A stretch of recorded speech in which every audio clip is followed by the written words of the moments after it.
back in studio. Good evening, everybody, and welcome to Carving It Up Live right here on YouTube as well as on Instagram, X, Twitch, and on Facebook. I am Bryson Carver. It is great to be with you on a Monday. Listen, it was a wild football weekend, and we'll get into all of it. Listen, I admitted it last week, but yesterday sealed it. Dead wrong on the Chiefs. Didn't really get a chance to talk about Philly's loss to the Chargers, but then they came back yesterday and just demolished the Raiders. Who hasn't this season? Sorry, Chris Maye. I apologize. Talk about around the NFL, all the games. Talk about Matthew Stafford, how he is the absolute, no question, no doubt about it, runaway MVP at this particular juncture in the season. Josh Allen putting the Bills on his back, getting a win against the Patriots, and exposing a fatal flaw that could come back and bite the Patriots come playoff time. Talk about that. Also getting to Bo Nix. Listen, I have been a heavy Bo Nix critic on this show. That said, yesterday was the best game of his career, while also the Green Bay Packers are dead as Super Bowl contenders thanks to the terrible Micah Parsons injury. Talk about that. The Cowboys season is really, really over after they lost to the Minnesota Vikings yesterday. Kind of a post-mortem on Dallas' season and on George Pickens. And, of course, recap of the rest of Week 15 around the National Football League. You know, it's funny. I was going to do a Diego Pavia segment. I really, really was. And I'm like, you know what? I'm going to do a carving up the context on that. Like, the show's so loaded. There's so much great NFL to talk about. I don't want to muddy it up by talking about Diego Pavia. So we're going to talk about that on Wednesday's show. Very excited about that. Of course, also, I didn't get a chance to do this on Wednesday because I was traveling home on Wednesday. Did get a chance to do it on Friday because no laptop charger. So we're back in studio today. I'm going to give like a brief sort of retelling, so to speak, of my trip to New York City. First time to New York, the opportunity to do Clash, which is a House of Highlights show. Kind of talk about that. Basically tell what I can before the episode drops. We're not sure when, but obviously very much looking forward to that coming out. But let's get started on today's show. But first, as if they weren't dead to begin with, the Kansas City Chiefs are really, really dead as Super Bowl contenders. And forget that, as playoff contenders this season. They were eliminated officially by the Los Angeles Chargers by a final score of 16-13. And more importantly, long-term, Patrick Mahomes, who had already been dealing with a knee injury through most of the season, is gone for certainly the rest of this year and maybe part of next year with a torn ACL. Mahomes actually tweeted about it after the game. And after the diagnosis, he said, "Don't know why this had to happen, and not gonna lie, it hurts. But all we can do now is trust in God and attack every single day over and over again. Thank you, Chiefs Kingdom, for always supporting me and for everyone who has reached out and sent prayers. I will be back stronger than ever." And he's got the clock emoji, obviously indicating, hey, only a matter of time. I'll be back and doing Patrick Mahomes things. And, you know, it's funny when you talk about, we'll discuss sort of the long-term ramifications for Kansas City to do like a post-mortem, not just on the Chiefs season, but really on this run that Kansas City has been on. I don't think the dynasty is over. Listen, New England went a decade without winning a Super Bowl. I don't think the Chiefs are going to wait that long before winning again, but sometimes there are dynasty gap years. The Niners dealt with it in the 80s. The Patriots really dealt with it between the 2000s and 2010s. It's normal in dynasties for that to happen. But on this iteration, that's over. But for Mahomes, I felt like the discussion around this player, the last 2 years in particular, because I think when he's coming off his MVP, his second MVP 2022, and his second Super Bowl title, Chiefs go into 23 as the defending champions. Remember, they had that 11-6 year, had to go on the road throughout the playoffs. And it felt like there was kind of Mahomes was great, a little bit of a down year, but listen, the receivers for Kansas City, Kadarius Toney, some of these guys, Marquez Valdes-Scantling, even Kelsey to a certain degree, cannot catch a cold. So it kind of gave Mahomes the benefit of the doubt there. Last year was, they're winning these games. They're 15-2, best record in the NFL, but Mahomes' stats aren't sexy enough for our liking. And then this year, the numbers were better, point differential was better, but they couldn't close games the way they could last year. And I think we'll show you Mahomes' numbers over the course of the season. It's kind of a mixed bag. Still top 10 in touchdown passes, fourth in pass yards per game, fourth in QBR, but 22nd completion, 19th in rating. His pass rating is not even 90, which is shockingly low for Patrick Mahomes. It's like, what are you going to do with that? I think when you look back at this Kansas City Chiefs season, I say this more so once the NFL season is concluded, we sort of look at all 32 teams, or at least the teams of note. When we look at Kansas City, what are we going to say? Well, we're going to say it's the first time they missed the playoffs in the Andy Reid era since 2014. Matter of fact, only the second time in the Andy Reid era that they missed the playoffs, 2014 and now 2025. We're going to look at the fact that they had the first losing record in the Andy Reid era, but I think they were like 9-7, 10-6, something like that in 2014. So they weren't bad. This year, 6-8. Not a very good football team. Losing record. And I think we're also going to look when it comes to Mahomes at, it wasn't always his best, but O-line couldn't protect anybody. Receivers were dealing with injuries. I think we're going to look back, if Kelsey's almost certainly going to retire. Defense was a shell that it was a year ago. I think we're going to look back and say, I'm not so sure how many quarterbacks could have made this work. Is that if you look at even some of the greatest quarterbacks playing the game today, Mahomes, Burrow, Dak, there's only so much you can do with the bad offensive line. You'll have moments of brilliance. Mahomes had it here and there against Baltimore, even in losses against Dallas or against Jacksonville. Dak had it through points this season. Joe Burrow, same thing. But the offensive line cannot protect you. There's only so much you can do. The weapons are almost irrelevant. Because I think Burrow, Dak, and Mahomes have excellent weapons. I know people are kind of bashing the Chiefs, wideouts today, Rashee Rice and Xavier Worthy. I think those are good players. I've said that for years. I think those are good, solid wide receivers. Are they wide receiver? Excuse me. Are they wide receiver one? Not sure about that. But there's only so much you can do with the bad O-line. We can talk about the lack of weapons Josh Allen has in Buffalo, but hey, he's got time to throw. He's got Deion Dawkins and some of these guys up front giving him time to throw. The offensive line for the Bills has had a lot of cohesion there. Chiefs, not so much. You got to move on from Joe Thuney. You got to, Trey Smith, my guy from Tennessee, go Vols. Shout out to Trey Smith. He's been dealing with injuries. Creed Humphrey's a great player, but he is a center. There's only so much impact that guys like that can have. So I think when we look back, Mahomes certainly did not have anything close to his best year. I think he was better this year than the last couple based on what he had to carry. But there also is an element of this with this injury. Patrick Mahomes' greatest, and Nick Wright has talked about this. He's obviously a diehard Chiefs fan. I'm first things first. He's talked about this for years. Like Mahomes' hidden superpower is his legs, is his mobility. He tends to use that more in the postseason than he does in the regular season. You can think about, remember that run against the Titans? Terrible tackling by Tennessee, but in that AFC title game when he broke like 5 tackles to score, the run in the Super Bowl on a bad ankle, I think it's the best moment of Mahomes' career. Run on a bad ankle in the Super Bowl against Philly to get them into scoring range, the field goal range to win the game. The 4th down keeper against the Niners in the Super Bowl, 4th in the Super Bowl, gets the first down. Like Mahomes' legs have always been kind of a hidden part of his greatness. This year wasn't so hidden because he had to use it a lot. There were games where Mahomes was the Chiefs' leading rusher. Parks, the run game, non-existent. Kareem Hunt, great short down distance back, not much more than that.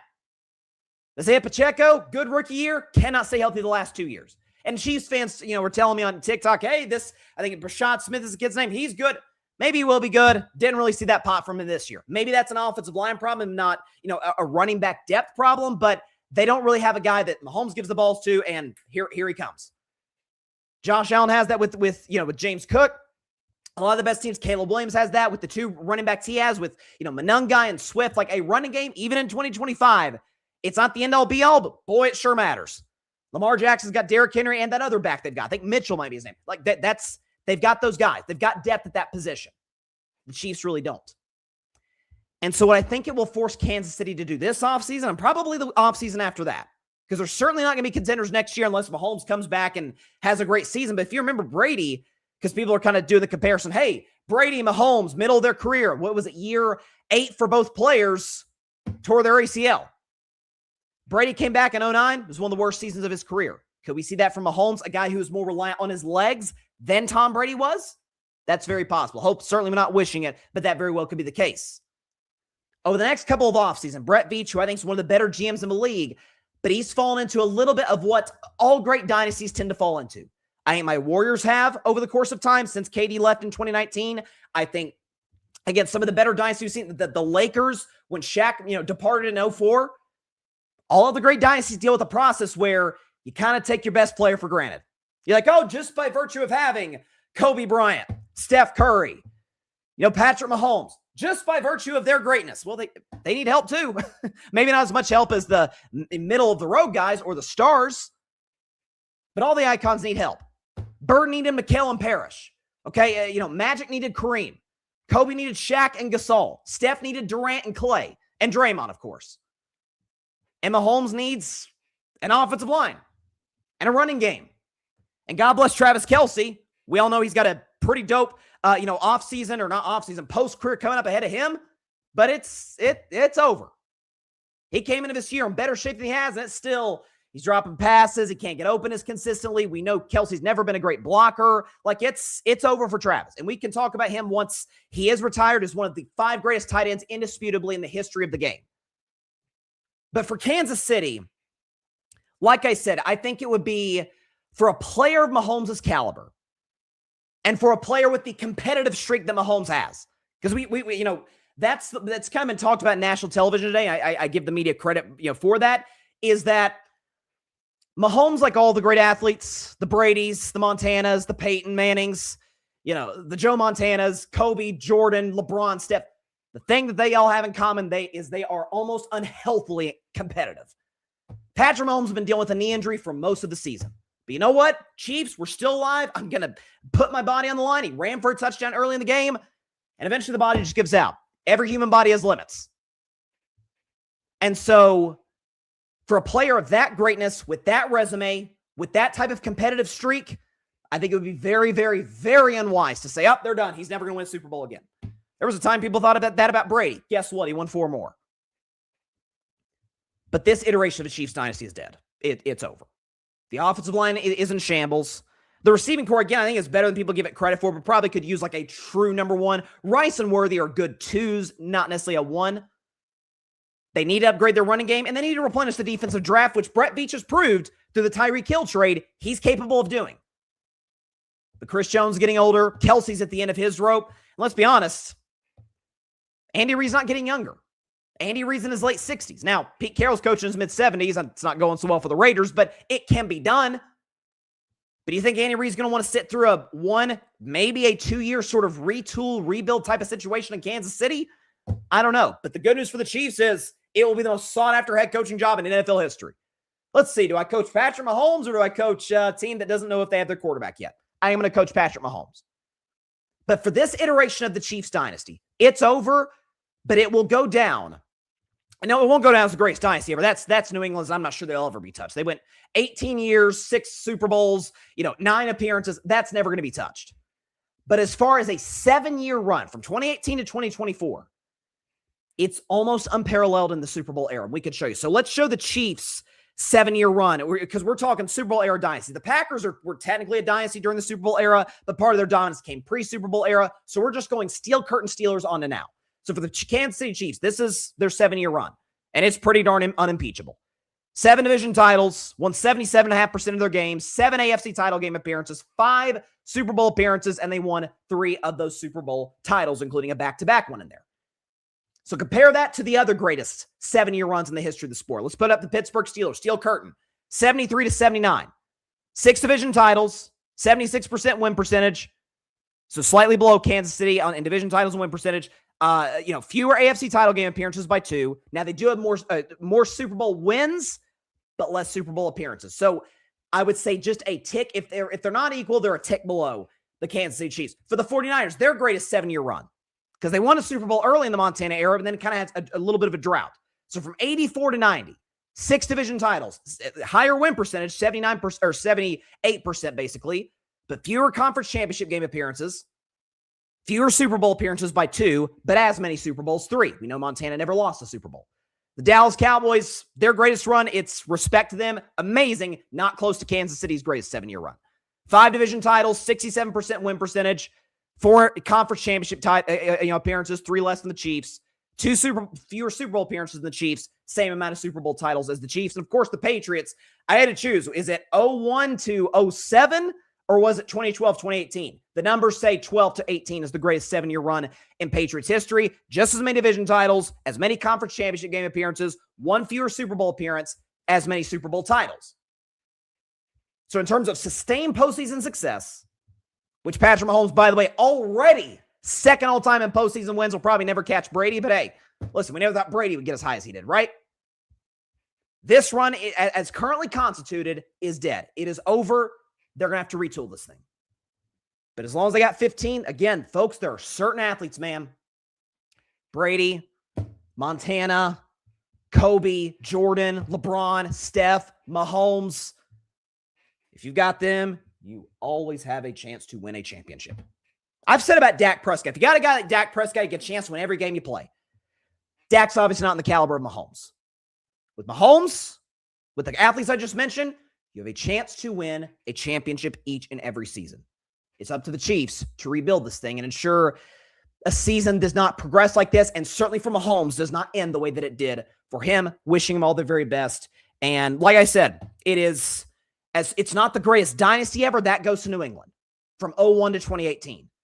The greatest 7-year run in history, Patriots from 12 to 18 is close. Niners mid to late 80s is close. Steelers throughout the majority of the 70s, 73 to 79 to be exact, close. Cowboys aren't really close as far as their dynasty. It's Kansas City, the greatest 7-year run in the Super Bowl era. We've got a bunch of comments in here. My guy, Grady Edwards, is in here. What's up, Grady? He says, good evening, Bryson. Good evening to you, Grady. Interesting take, and I've heard this brought up. He says, they need to bring Eric Bieniemy back. Andy Reid is fine. I don't like Matt Nagy there. Most Chiefs fans don't either. Kelsey is still fine tight end, but they need to get someone under him and get some better wide receivers. They'll be back. I really feel that. If you're a Buffalo, it's now or never this year. Oh, no question. I just don't think this will happen again. Everyone is entitled to an off year, but I do agree this version at least needs to be retooled and probably over. Mahomes and Andy Reid are not included. Yeah, they're the two indispensable pieces. No question about it. And he says it's a retool, not a rebuild, in my opinion. Mahomes is 30, got many good years ahead. To your first point, and we don't have the stats, but I've seen them on other shows today. The first 5 years of his career, Bieniemy was Mahomes' OC. And for years, like, Bieniemy doesn't matter that much. Mahomes had like a 106. I think it was somewhere in this ballpark. Mahomes had like a 106 rating the first 5 years of his career with Bieniemy. And it's like 92 the last 3 years without Bieniemy. Now, he's the running backs coach with the Chicago Bears. And based on Chicago's run game, he's done a pretty good job, along with Ben Johnson there. But I would be kind of surprised if Andy Reid and Brett Veach didn't at least attempt to go after Bieniemy and try and bring him back. Because obviously, again, Mahomes had the greatest individual success of his career with Bieniemy. Won both of his MVPs with Bieniemy as the OC. So that's a good point by Grady. Transition to another team in the AFC West. The Denver Broncos. So coming into this year, there wasn't really anything about Denver that I didn't like. O-line I thought was amazing. It's been amazing. Receiving core wasn't. Blow your socks off. I've always, when people were saying, Courtland Sutton's a 2, I'm like, I don't know. He's a great route runner, good hands, size. Like, I think Courtland Sutton is a legit one. He showed you a lot of that yesterday. Bo Nix, who we'll get to in a second, I was like, good rookie year. Maybe there's something to build off of there. Love the running game. And the defense is obviously, it's been better than anticipated. The pass rush is one of the best we've seen ever. They might break the sacks record single season for a team. Coaching staff, Sean Payton on the offense, Vance Joseph on the defense. There wasn't much not to like about Denver. But as the season progressed, they're barely surviving the Raiders, and they're having to get out against bad. They won 13-11 against the Jets. Like, I don't know about this team. Loss of the Chargers in a game they led by 7 late. I don't know if I trust this team. In large part, because I didn't think I trusted their quarterback. And by and large, I had reason to believe that. I remember doing a segment a month ago when they won 10-7 against Vegas at home, by the way, when we were going over Bo Nix's stats, and they were all like 21st, 29th, 20, like they were bad. Yesterday, and I know Micah Parsons went down, and we'll talk about that in a few minutes with Green Bay. But for Bo Nix, that was the most impressive ever been with him at any point in his career. Show Bo Nix's numbers. He was outstanding. Not 1, not 2, not 3, 4 touchdown passes. No picks, 67% completion, 302 passing yards, a 134.7 rating, QBR 0 to 100 of 88. So Bo Nix, accurate, moved really well. Really, Bo has been a great clutch player this year. It's like Bo Nix and Caleb Williams have been the two most clutch quarterbacks this season. Ironically, both from the 2024 draft, first round. But Bo wasn't doing it in the first 3.5 quarters. I'm not saying it's like a Tebow syndrome where Tebow was like god-awful and then turned it on the fourth. But it was, accuracy's not there. The deep ball stuff isn't there. Deep ball was working great yesterday, facing a pass rush when Micah Parsons was there for the majority of the game. For the first, 2.5 quarters of the game. Rashawn Gary, Van Ness, like you're dealing with a legit pass rush if you're Denver, if you're Bo Nix. People have said the secondary is a weakness for the Packers. Well, some people say the weakness for the Broncos is their receivers. And Bo Nix did what any franchise, if you're a franchise quarterback, to me, what that says, obviously you can win a championship with those guys, but also part of the reason for that, you elevate the guys around you. Bo Nix did that yesterday. Bo Nix was facing one of the most, ferocious defenses in the National Football League, a defense that has had Jared Goff guessing.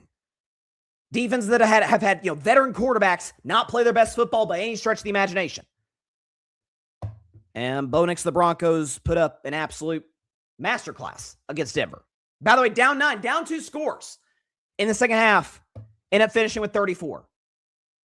And so if you're a Denver Broncos, listen, we know about the pass rush. We know about Jonathan Cooper, Nick Benito, Zach Allen. Like their front 4, front 7. Greenlaw had some big hits yesterday. It's outstanding.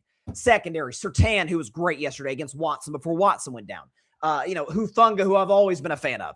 Riley Moss might get cooked in the postseason before it's all said and done. If you're another team like Surtain's, if you're Denver, just have Surtain on the best receiver and have Riley Moss and have some safety help against the number 2, because he is the guy. He gets called for pass interference I feel like twice a game. He is not a great number 2 corner. The numbers are solid. The production, you don't always trust him. If you're Denver today in an AFC that is as wide open as it's ever been, and I mean as it's ever been, this is the first playoffs, going to be the first playoff since 1998. I wasn't even born yet. I was 5 years away from being born. Without Peyton Manning, Tom Brady, and Patrick Mahomes. It's wide open. And we're going to talk about what that could benefit or in some ways post playoffs knock the Bills. But Denver, you want to talk about a home field advantage? Forget about the altitude. The altitude is what it is. We know that's always been something that's been the Broncos' favor. That's a legit home field advantage.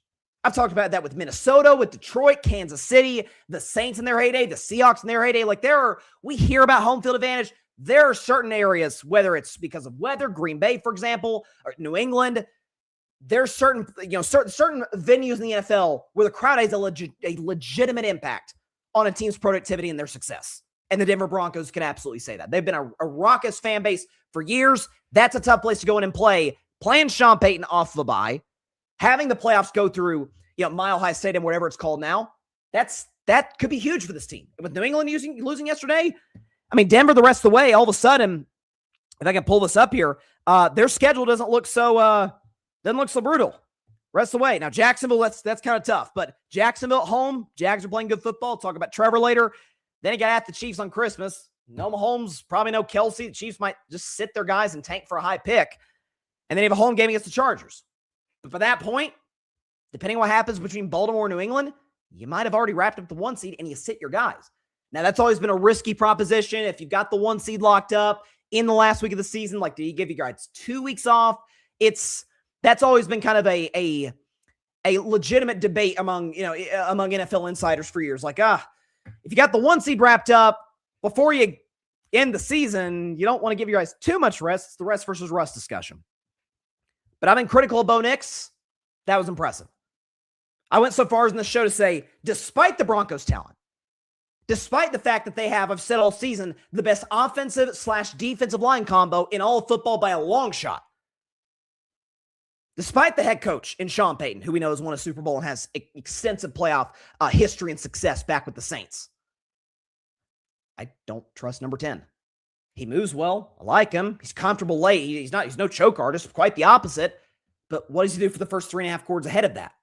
Well, pretty outstanding yesterday, facing a ferocious Packers defense. We talked about it in the show, even without Micah Parsons last year, Packers were the 7th best defense in football. I think it was scoring defense. They were somewhere the 6th best defense or 7th best defense in football. So he was facing a real unit, up there, and rose to the occasion. The deep ball was as good as I've ever seen it. To Sutton, Mims. Denver's a real team, man. They really, really are. So shout out to the Broncos. As for Green Bay, man, that's as crushing a loss you'll see all NFL season. Not just because they were up 2 scores, lost the game. Not just that. Christian Watson, it doesn't look like the reports today, doesn't sound like there's any damage to his lungs or anything serious that could put him out beyond, next week. So Christian Watson, who's been great since coming back from the ACL, has been a clear number 1 receiver for Jordan Love and the Packers. But their Super Bowl hopes came to an end yesterday with Micah Parsons' injury. There's just no other way around it. Micah Parsons, similar to Mahomes, tweeted to the fan base of Green Bay, "I may be sidelined, but I am not defeated. This injury is my greatest test, a moment God allowed to strengthen my testimony. I believe he walks with me through this storm and chose for me this fight because he knew my heart could carry it. I'm deeply grateful to the Packers organization and my teammates for their unwavering support, love, and belief in me during the season. I trust his timing, his plan, and his purpose. I will rise again. Well, a player of that caliber, I don't think there's any question about it. A guy who was probably going to finish second behind Myles Garrett for Defensive Player of the Year. If not for Myles Garrett, who's about to break the sack record probably next week against Buffalo, it would have been Micah Parsons. He's been as good, if not better than advertised when Green Bay acquired him. So when you take him off the field, when you take a guy who's leading the NFL in pressures, a guy who's second in the NFL, I believe, in sacks, you take that, or top 5 in sacks, you take that guy off the field for Green Bay. Rashawn Gary's a good pass rusher. You want him more to be your number 2 guy. I mean, you do. It's kind of like when the Rams had Aaron Donald and they had Von Miller and they had I forget the other pass rusher. His name escapes me. But like Von Miller, advanced age and stage of his career, he can be effective if Aaron Donald is drawing a double team. That's kind of how I feel about the Green Bay Packers moving forward. Rashawn Gary is a great number 2 pass rusher if Mike is drawing the requisite attention that he always has. And he was having a great third quarter yesterday. He was having a great game yesterday. Getting to Bo Nix. Bo Nix was just better, but he was getting to Bo Nix. He was bringing pressure. He had Green Bay in a spot where, okay, if we win this game, we're up 9 points. And that's one thing, too. Like, it felt like the loss of Micah just absolutely sucked the air out of that Packers team. The injury to Watson, too, because Watson got hurt on the interception that Surtain got on the throw by Jordan Love. That deflated the Micah Parsons injury. Felt like it just completely took any momentum, any good vibes, any sort of, okay, hey, we can get this game. I'm sure the Packers were aware of the fact the Bears had won earlier that day. Hey, we have the tiebreaker of the Bears right now. We play them next week. We need to get a W in Denver. And now if you're the Packers today, you're sick. I mean, there's no two ways about it. Like, he's going to be back next year, hopefully just as explosive as he was previously. ACL surgeries, modern medicine in that regard has never been better. So Micah's still a young athlete. But the rest of the way, I mean, it's at the Bears, which the Packers oddly are a road favorite. That might be if I were a bet man on Friday, because Bears plus 1.5. That's a Saturday night game, so Chicago's going to be absolutely frigid. And then you have a home game against the Ravens the next Saturday. Then you go to Minnesota. Like, it feels like Green Bay probably finishes like 11-5-1 and as a wild card team. But let's just say that tiebreaker over Detroit helps them. It really, really does. Like that. Even forget the tiebreaker over Detroit. Just having the tie on their resume.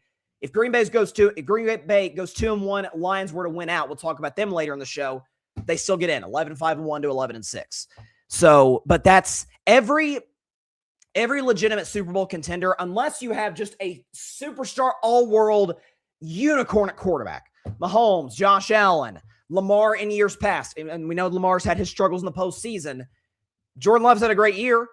Jordan Love, by and large, has refrained from the turnovers that have plagued him in years past.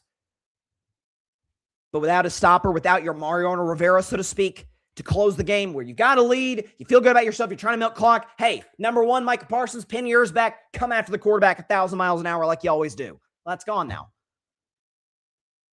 That X factor of your defense, I mean, you're a very good defense and outstanding defense. Up there with the Houstons and the Denvers. Now you don't have that anymore. So this is devastating for Green Bay. Absolutely. I don't see a scenario in which they win the NFC at this point. I don't see it. At this point, I think Chicago's going to win the North. I really do. I'm like, Detroit's still technically alive, but if you look at the Bears today, man, we'll talk about them later, but Caleb just looks better by the week. It was 12 degrees in Chicago. Couldn't tell by their offense. O-line's great. Defense has been playing well. Green Bay's going to be in. And if the way the playoff, where would they be at in the postseason today? Green Bay would have to go on the road to, Chicago. Okay, there you go. So you would get a Bears-Packers, playoff game. I would probably pick the Bears. I'm not going to lie. The momentum is on their side. The way they played recently. Infrastructure, health is on the Chicago Bears side, even with the injuries to guys like Jalen Johnson. So that's devastating for Green Bay. Like, if your season's going to end, you want it to be in the postseason because you ran into a team that maybe you didn't match up against, and not because of an injury to your best player. And we usually see 1 or 2 teams a year where that happens, and the Packers are the very unfortunate victims this year. So it absolutely sucks. Wishing nothing but the best to Micah Parsons. And again, as for Denver, man, could you win a game in which the defense wasn't amazing? They were great in the second half. Surtain made the play. Could you win a game in which the defense was amazing? Could Bo Nix be great for the whole game? And he was. Bo Nix talked about the fact that the Broncos, they were underdogs at home to Green Bay coming in this game. And Bo Nix had a little turn of phrase afterwards with Tracy Wolfson. You guys came in winners of 10 straight, now 11, but you were the underdogs. What did this team show against a really difficult Packers team? That we're the overdogs. Yeah, I mean, I'm sure Denver felt extremely disrespected. Like, wait a minute, time out. We got the best record in football. We've got an insane home field advantage. Our defensive line is outstanding. Bo's been great in the fourth quarter. We got Sean Payton, and we're almost a field goal dog at home to Green Bay. Like, Green Bay's good, but come on now. What are we doing? They proved that wrong. So I'll tell you what, I'm really excited for that game next week when they play Jacksonville. That is, we'll talk about Trevor, my guy, Trevor freaking Lawrence later in the show. That's gonna be a big test for the Jags, but that's like 4:05 Eastern game on Fox. It's kind of gonna be buried because next week you got the Lions and the Steelers, and whew, that's a good one. That's one you're not gonna want to miss. All right, we're going to take a quick break. When we come back, listen. Josh Allen, the Bills, there's pressure on them, but more so, they expose a potential fatal flaw for the New England Patriots. Talk about that after this 1-minute break on Carving Up Live. Don't go anywhere.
Welcome back to Carving Up Live. Appreciate everybody stopping by on a Monday. Later in the show, you'll want to stay tuned because I wanted to kind of because I didn't get a chance to do it on Friday because some technical difficulties, which means no laptop charger, at least in the case of Friday. But wanted to give sort of a recap, breakdown, so to speak, of my trip to New York last week because it was an absolute blast. Got to see some just good friends of mine. Shout out to Barry Grant Jr., Alfred Parsons Jr., both here at the Grid, both dear friends of mine. Got to finally meet them in person. I'm spoiling. I'll just stay tuned for later because I got a chance to be in New York City to meet them, but also to be a part of a show called Clash on House of Highlights. So I will sort of I'll tell as much as I'm allowed to tell. Let's put it that way before, of course, the episode is eventually released. But let's talk about the Buffalo Bills because they beat the New England Patriots yesterday. Came back to do so, 21-0 in the first half. It looks, the Patriots are running away with this thing. When TreVeyon Henderson takes that to the house, and he is like the best home run hitter. He is like, Cal Raleigh for crying. He's Aaron Judge. With all these 50-yard runs for touchdowns, it feels like he breaks every other week. But when he breaks a long run, it's 21-0, and it's like, this game's over. Like, it's a wrap. And Buffalo comes back and wins the game. Josh Allen is nothing short sensational. We can show you, I believe we have, Josh Allen's numbers over the course of this game. He was sensational. 3 pass touchdowns, no picks, completed 67. Let's call it 68% of his throws because of the 0.9 there. 241 total yards, 123 rating, QBR 0 to 100 of 78. You see right there, he has 24 touchdowns, 4 picks in the second half of games this season. So Josh plays his best ball when he absolutely needed to the second half of games. He's been nothing short of sensational. Like if the NFL had a clutch player of the year like the NBA introduced a few years ago, which I'm glad they didn't. I hope the NFL does the same. It'll almost certainly go to a quarterback, but it would be a contest between Allen, Bo Nix, and Caleb Williams. They've all three been insanely clutch this year. On the Buffalo side of this, and we'll get to New England, man, if my Steelers end up winning the AFC North, the Ravens look good. The Ravens defense in particular looked great yesterday against Cincinnati. If the Ravens don't run down my Steelers for the division, and the playoff format goes as follows, as the division champions: Denver, New England, or Buffalo, but we know both will be in; Jacksonville, and Pittsburgh. If that's your division champions, and even beyond that, Chargers, Houston, New England, you better win the AFC. And that's not to denigrate any of those teams. Now, y'all heard me wax poetic about Denver. That defensive line and offensive line the Broncos bring to the table, Bo Nix's clutch ability. The Patriots, they've shown you what they've been all season. One of the best top-to-bottom complete teams in the NFL. They can run the football. They're, can stop the run. Drake Maye's had an outstanding year. My guy, Trevor Lawrence, I almost lost belief. I almost lost faith, but I didn't give up yet, and it's been rewarded. Trevor Lawrence has been absolutely outstanding. We'll talk about him later. Jacksonville's a real team, but they don't have the pedigree in the postseason. At least the respect that we've given to the Buffalo Bills. We don't give that to Jacksonville, nor should we. Justin Herbert's never won a playoff game. C.J. Stroud, never been past the second round of the postseason. Allen's been there twice to the AFC title game. The excuse for years for Buffalo Bills fans is, man, Josh has been great in the playoffs, which he has been. His postseason numbers are excellent. They haven't lost because of Josh, per se. He hasn't been great in clutch situations, but, of the breadth of postseasons, Josh has been great. But the excuse has always been, we just ran into Mahomes. We just ran the dynasty in Kansas City. We ran into the better coach, Andy Reid. Bills fans feel comparable quarterback, maybe lesser Mahomes to Josh Allen. Their defense was better than our defense. Okay, that's off the table now. Even a Lamar Jackson, who gave you a run for your money last year in the divisional round, if he's out of the playoffs, and it's not like Lamar's a great postseason performer, neither is Justin Herbert. The Texans' offense looked good yesterday, but come on, it's Arizona. We don't trust the Texans' offense necessarily in the postseason. You better go to the Super Bowl. If you lose to the LA Rams, no one's going to knock you. The Rams, to me, spoiler alert for Bryson's best 10 on Wednesday, Rams are the best team in football. And they have maybe arguably the best quarterback in football, Matthew Stafford. If you lose to them, you lose to them. Like they're just better than you. But you better get to Super Bowl 60 in San Francisco if you're the Buffalo Bills and you have a healthy Josh Allen. Because if the reason you haven't gotten there, 15 in Kansas City staying our way, Andy Reid, that's gone now. And you say, well, what about the weapons? Understood. You got an old Brandon Cooks, Khalil Shakir, who's a nice player but not special, although pretty good tight ends. Dawson Knox had a big day yesterday. You got, Kincaid, hopefully. James Cook's an excellent running back, one of the 5 best in the league. You got a great offensive line. Defense isn't spectacular, but hey, how the Patriots defense look yesterday? Like every dog has their day. Sometimes you do have to outscore teams in the postseason. Mahomes had to do it multiple times. Brady had to do it multiple times. All of the greats. If we expect that from Josh Allen, if Josh can, and y'all know I feel about Josh Allen. I think he's one of the 3 greatest talents to ever play the position. Certainly one of the 5 best. But if he can have a stretch of kind of quiet football and then bam, great game last week against Cincinnati, great second half this week against the Patriots, and all of a sudden he might beat Stafford for MVP. I'm going to talk about Matt Stafford in about 10 minutes. I think Stafford's the runaway MVP this season. If we're going to give you that benefit of doubt, you better cash in the postseason. Well, the receivers aren't great deep. No team's perfect. Like, if we are going to expect you to carry a certain caliber of a team, when you have a good offensive line, when you've got James Cook, when you've got not one great tight end, 2 excellent tight ends. Y'all know I'm not a big Sean McDermott believer, but got into 2 AFC title games. Keep running the Chiefs. A legitimate excuse. The 13-second game, losing by a field goal back-to-back years in the postseason. Legitimate excuse. That's gone now. The AFC is either guys who don't have, extended postseason success, an old, beat-up Aaron Rodgers with the Steelers team. Love my Steelers, but we haven't won a playoff game since the Obama administration. It's been almost a decade.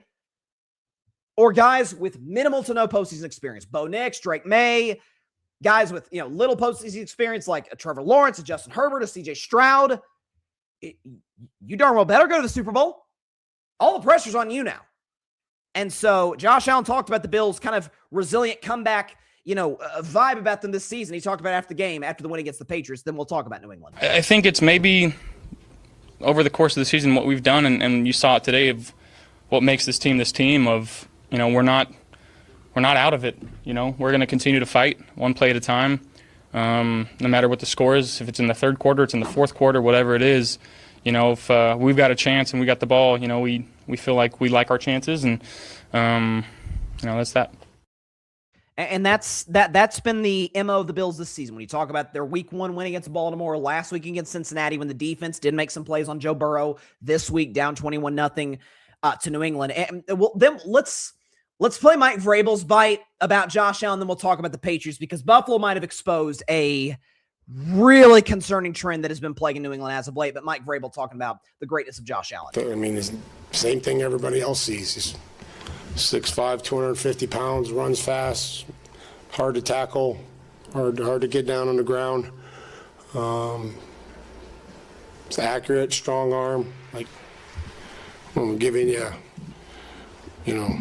dissertation on a league MVP. It's like, just watch all the games and know that it's just the same as it was last week. You had a guy free, weren't able to make the play. Last week's team had a guy free, weren't able to make the play. Like, that's why they draft him, and that's why they pay him $60 million. Like, I don't know what to tell you. When one of the best coaches in the NFL and a guy who feels like is going to win Coach of the Year is just kind of at a loss of words, that's when you're a spectacular player. So by no means did yesterday, because I'm seeing some people kind of sell stock completely. The Patriots still should win the AFCs. They still should be the number 2 seed in the conference of the Denver Broncos. And if they are, we'll talk about home field advantage, weather in New England, crowds raucous. They haven't seen a home playoff game since Brady's final game as a Patriot back in early 2020 during the 2019 season. Like that place is going to be rocking. It's been, what has been 6 years, I think, since they've had a home playoff game. They're going to be out of their minds excited. And Drake May's still great. He had, people look at the past like, no touchdowns, 1 pick. He ran 2 in. Like, Drake May was fine. He wasn't special, but he was fine yesterday. But something that has, and maybe yesterday's a wake-up call. And with a coach like Mike Vrabel, who is I've always said, like, he's all the best parts of Belichick without all the bad parts. Like, the best parts in that, hey, disciplinarian, details, manipulating the rules in your favor, and he's without the worst parts, whereas Belichick didn't really have much relationship at all with his players, which you've got to have. The players got to know you have your back. Mike Vrabel, the Patriots know he's got their back. And he's got that sort of old school and new school vibe about him, which is why he's been one of the most successful coaches in football. So this might be tailor-made for a guy like Mike Vrabel, where, hey, the team's won 10 straight, maybe a little bit of complacency. You're up 21-0. You let your foot off the gas, and that's always dangerous to do against a guy of Josh Allen's caliber. However, it's week 5. We've got 3 weeks left of the regular season, then it's playoff time, baby. The Patriots have been, and we'll show you the numbers, the single best team in the NFL when it comes to first half scoring. Second half scoring, they've been one of the worst this season. We can show you. Do we have the numbers for New England? Here you go. First half, number 1 in the NFL in points per game in the first half, 16. Second half, they averaged 10.6 points per game. That is 22nd in the NFL. If you want to know the teams below them, they're not very good with the exception of one. Only team that score fewer second half points than the Patriots this season.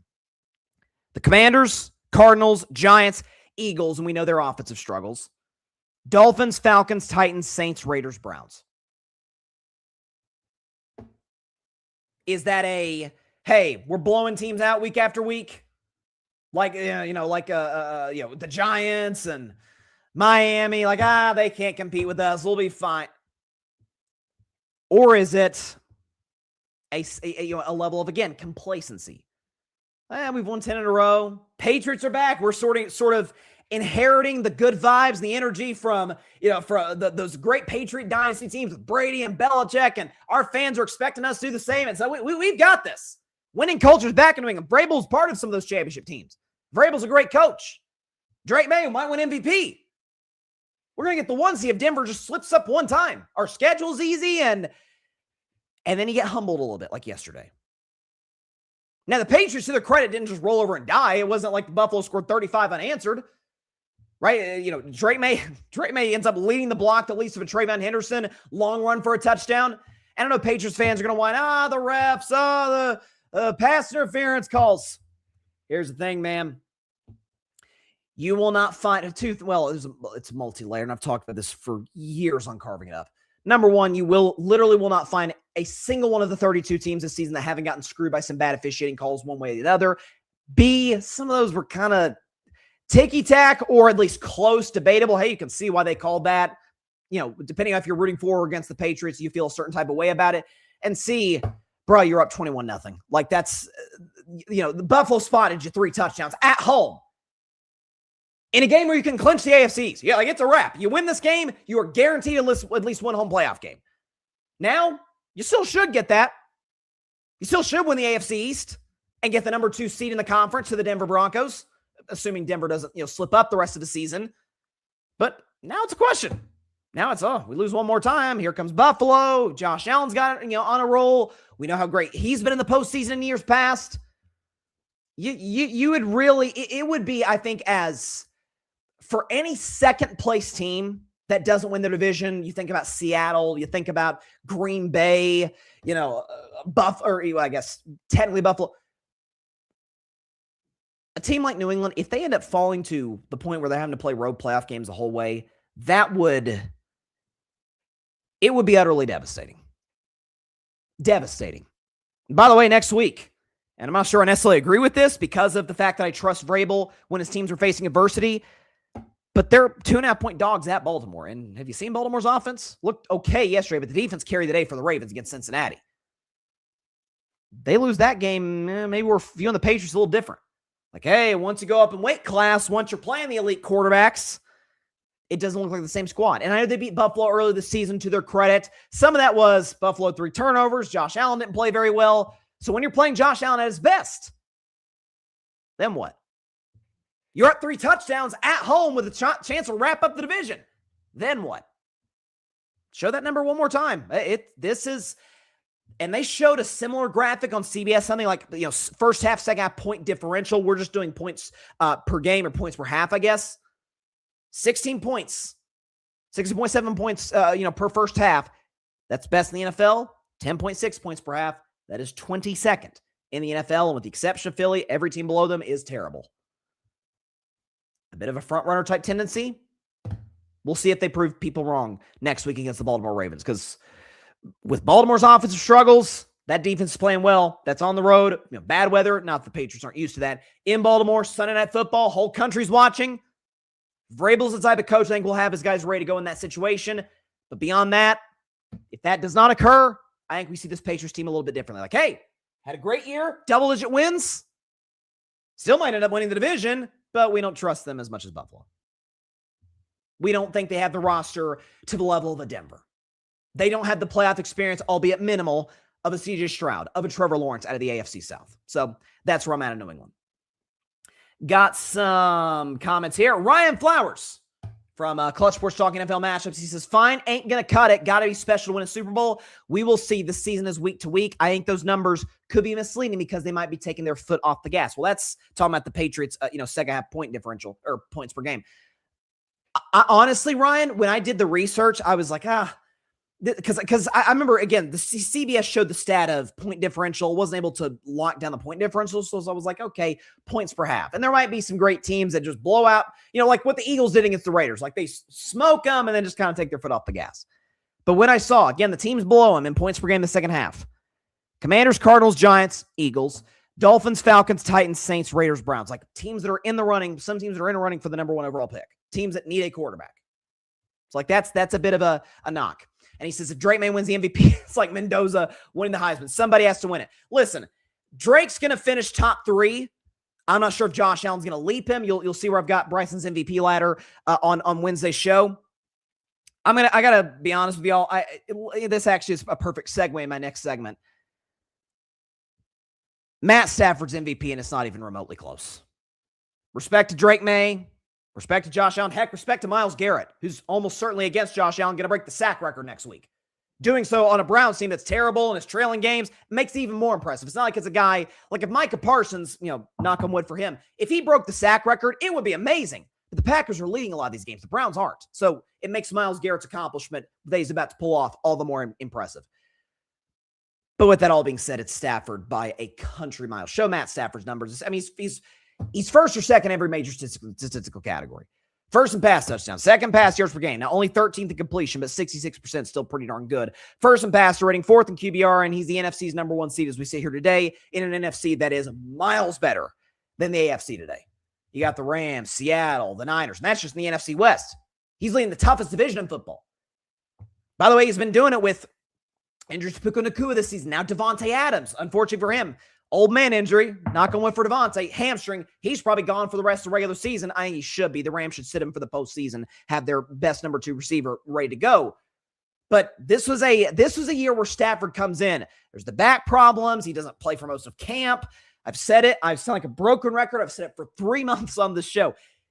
If you told me that Matt Stafford had a back injury and I was not aware of that, I would not have believed you. The way he's playing, the way that he's moving, he is one of the last kind of pocket-only guys, albeit he can move. He can still make the sidearm deliveries with the best of them, the no-look passes that has kind of been, Mahomes has done it as of late, but Stafford's kind of the guy who patented that in the modern NFL passing era. Accuracy's off the charts, decision-making. He threw the pick early to Aiden Hutchinson, who I thought was going to house it for a second. Detroit ended up scoring the next play. We'll talk about Detroit in a few minutes, but Stafford was, beyond that, outstanding.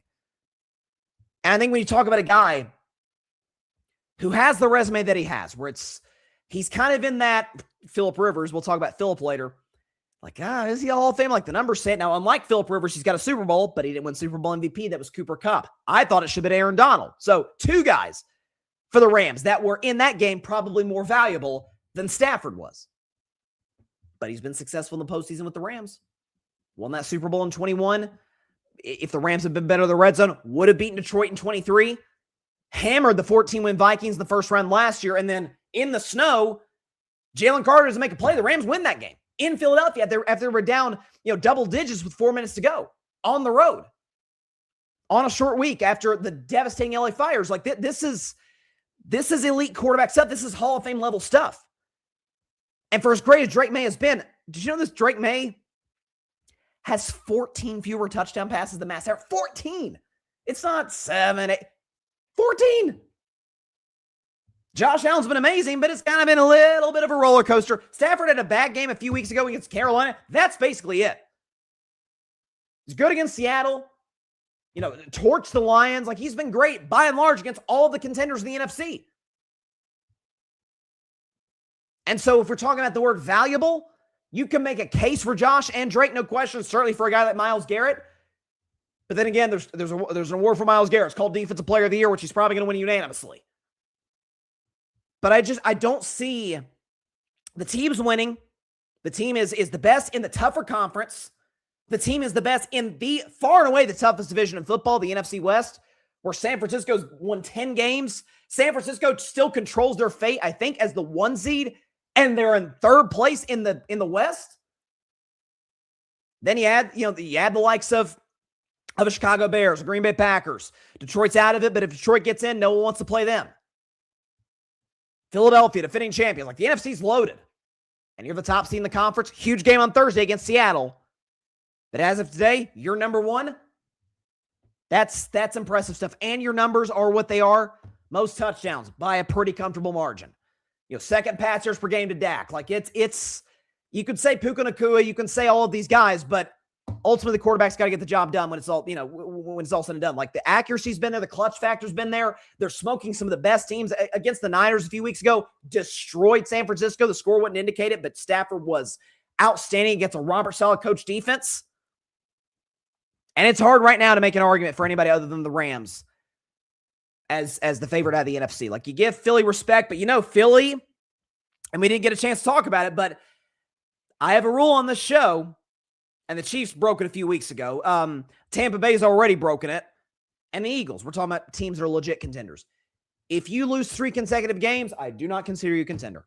I can't. If you lose once, it's the NFL. Can't win all of them. Not going to be the 72 Dolphins. If you lose another one, okay, we're in a little bit of a slump. We need to get this next one. And you lose again? Jalen Hurts has 5 turnovers. You lose again? And I love Jalen Hurts, but you lose again? With their offensive struggles yesterday, notwithstanding, against a terrible Vegas team, I can't trust you. The Rams are a great offensive team, great defensive team. I maintain, and I'm sure we'll have Pierce DeLuna on the show. Shout out to him, for the host of the First and Tuna podcast. Great dude, great podcaster. Works for SI. Like, had him on the show. Hopefully we'll have him on during the playoffs. I suggested to him, I've suggested on the show, is it totally off the board that Aaron Donald pulls an Eric Weddle? Eric Weddle, remember, he joined the Rams right before the playoffs. Pretty good for that team. Won a Super Bowl. Went back into retirement. Who's say Aaron Donald will do the same thing when he's got those 2 edge rushers in Jared Verse and Byron Young? I don't discount that. I mean, have you seen that? I know football shape's different, but have you seen those workout videos? Like I feel like Aaron Donald's going to be the next generation's James Harrison of like former defensive linemen who are just absolute freaks in the weight room. I'm not discounting that. Sean McVay's arguably the best coach in football. This Rams team's outstanding. For Detroit, I saw a stat. We weren't able to make it a graphic in time, but it's still worth mentioning on the show. Dan Campbell hasn't gotten the requisite credit just because the Lions haven't won that many games, at least relative to the last couple of seasons. They're 8-6 right now. But since Dan Campbell took over play calling duties, Detroit Lions, first in yards per play, third in points, fourth in touchdowns, the 24th in punts, and dead last in turnovers in a good way. Like, they don't turn the football over. So Dan Campbell, full-time OC for Detroit, maybe. The problem is the same thing that has plagued the Lions for this entire kind of little run that they've had. They cannot get a stop. Even when Aiden Hutchinson makes a play on Matt Stafford on the tight end screen, jumps the pass. I was joking with some people yesterday, like Aiden Hutchinson's got better hands than a lot of DBs in this league. Like just a quick presence of mind, bam, grab that, take it, I think 58 yards. Lions end up scoring in the next play. St. Brown was unguardable yesterday against the Rams. And it didn't matter. Goff was great. Didn't matter. Lions O-line protected well. The passing game was as good as it's been all season. Didn't matter. Couldn't get a stop. Without CeeDee Lamb and George Pickens pouting, we'll talk about Dallas in a few minutes, they couldn't stop Dallas. Some of that's Dak's great. Some of that is Ryan Flores being us at the top. Like, what's happening? Can't get a stop. If you're the Detroit Lions, I'm not kidding. Next year in the draft, it is, unless you want to take like maybe a receiver or somebody in the 6th round, it is all defense. If nothing else, just for depth. Because that's something else for Detroit, and it plagued them last year. Like, remember they lost like 10 to 12 guys or something due to injury, guys in the back end of their defense, which has been plagued by injury this year. Aiden Hutchinson went down last year. He's been good this year. They just can't stay healthy. So if nothing else, I kept joking last year with the Lions, and they were my NFC title pick, in 2024. The old saying of, next man up, next man. Eventually you run out of guys to bring up. Like that was the reality for Detroit last year to a degree. Same story in 2025. Can't get stops. I mean, if you look at Detroit this year, by and large, their losses have come when they just can't get stops. Again, if we can pull this up, the Philadelphia loss, they scored 9 points in that game. Like that's on the offense. But if you look at Detroit's losses this year, okay? 27 given up to Green Bay. Again, this is in their losses.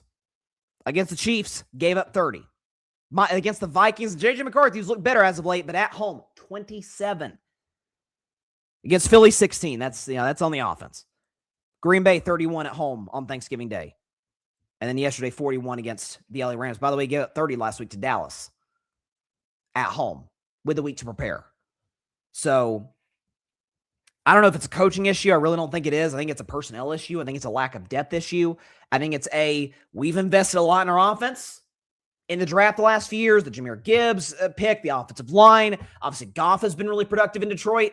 Ben Johnson was a wizard calling plays. Now Dan Campbell, you heard the numbers, has been great.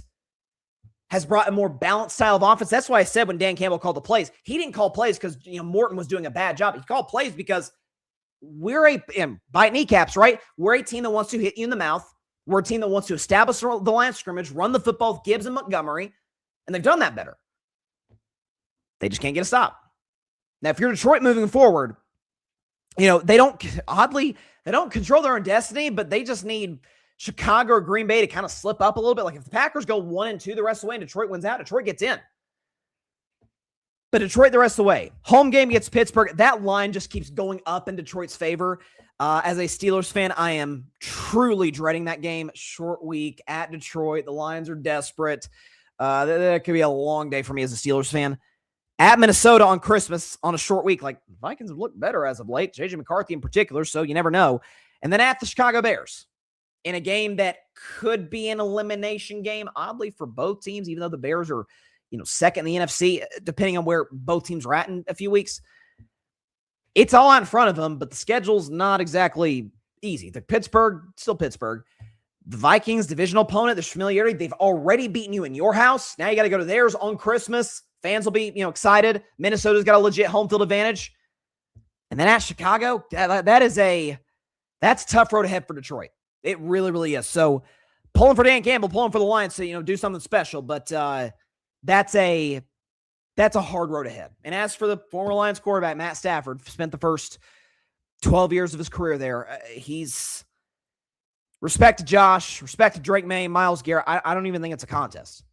I'm not saying like unanimous MVP stuff, but when the voting comes out, assuming the season continues to progress the way that it has to this point through the first 15 weeks, if the voting around the Super Bowl, which is when they officially announce MVP, when the voting gets released, it should be like all but 4 or 5 first place votes for M. Stafford. Like that's what we should see. So he's been flawless. He had the bad game against Carolina where he had the picks. That's it. The Rams are scary, man. And that came Thursday night. That's as good of a late season Thursday night game as we've seen ever. I mean, Rams Seahawks 11-3 versus 11-3 for the NFC West lead. Oh my gosh. It's unbelievable. Let's talk about gift that keeps on giving, folks. Let's talk about the Dallas Cowboys. How about them Cowboys? Yeah! So they're done. They are really done. So I declared them dead last week after they lost to Detroit. They kind of had to win out to have a realistic shot. They lose to the Lions, but then Philly loses to the Chargers. Like, there's a chance if the Philly goes 2-2 the rest of the way, Dallas wins out. Dallas' schedule, to a degree, kind of favorable. And that's that did not happen. They lost last night to the Minnesota Vikings 34-26. JJ McCarthy was quite good. It's back-to-back weeks, by the way, that McCarthy's played well. To say the very least, was not a JJ McCarthy believer. I thought at Michigan he was the very definition of a system quarterback. Liked his arm, but didn't like his accuracy. His deep ball wasn't great. That was very much a Blake Corum. Did you see Blake Corum yesterday at the Rams? Holy cow. It was a Blake Corum offensive line, defense reliant, a football team with Jim Harbaugh. JJ McCarthy was at best like the 7th most valuable player on that team. I mean, he was. Blake Corum, the defensive line, O-line. Tight ends, by the way, Colson Loveland. But yesterday against the Dallas Cowboys, and talking, because again, McCarthy played well as far as Dallas is concerned. I have 4 words for Dallas Cowboys fans on 2 things. One, I think most Cowboys fans kind of saw coming, most honest ones anyway. And the second one, it's like not even, I thought it wasn't even debatable. Cowboys fans argue with me all season. 4 words are, I told you so. On 2 things. One of which, some Cowboys fans are like, no, you didn't tell me so because I expected it. The Cowboys defense is nothing short of atrocious. I saw a stat earlier today, which is kind of unbelievable. If I can pull this up on my phone. Again, we weren't able to make it a graphic in time, but it is insane. The Cowboys defense this year against opposing quarterbacks. Do we have the numbers? Here it is. Here are the numbers of opposing quarterbacks facing the Dallas Cowboys this season per game. 270 yards, 2 touchdowns, average about half an interception, 68% completion. Those are comparable to the numbers of Aaron Rodgers in his 2020 MVP campaign. Like, yards identical, touchdowns, Aaron slightly higher, picks identical, 0.4 to 0.3, identical. And completion percentage, 68 is what Dallas gives up. Aaron had a 70% completion in his 2020 MVP campaign. So essentially, quarterbacks facing the Dallas Cowboys this year are 2020 Aaron Rodgers. That ain't great. It's almost as if trading one of the 5 best defensive players on the face of the earth, God bless him, knee injury, knock on wood, hopefully Micah comes back and is better than ever next year. He's had the best year of his career this year prior to the injury. It's almost as if trading that guy was going to make you worse on defense. I mean, EPA, which isn't a stat we do much on the show, but the Cowboys with Micah, I think were like a top 5 defense last year, and without him when he was hurt, they were the worst defense in football. Almost as if missing that guy would make you a lot worse. If you took Myles Garrett off the Browns, don't think they'd be very good. I mean, the Steelers without TJ Watt, unfortunately, we're going to be without TJ tonight. Steelers without TJ Watt, 1-10. Defensive players still hold immense value. Elite pass rushers in particular hold immense value. But some Cowboys fans are like, yeah, I knew we were going to be worse on defense without Micah Parsons, just whether we can hit on these draft picks.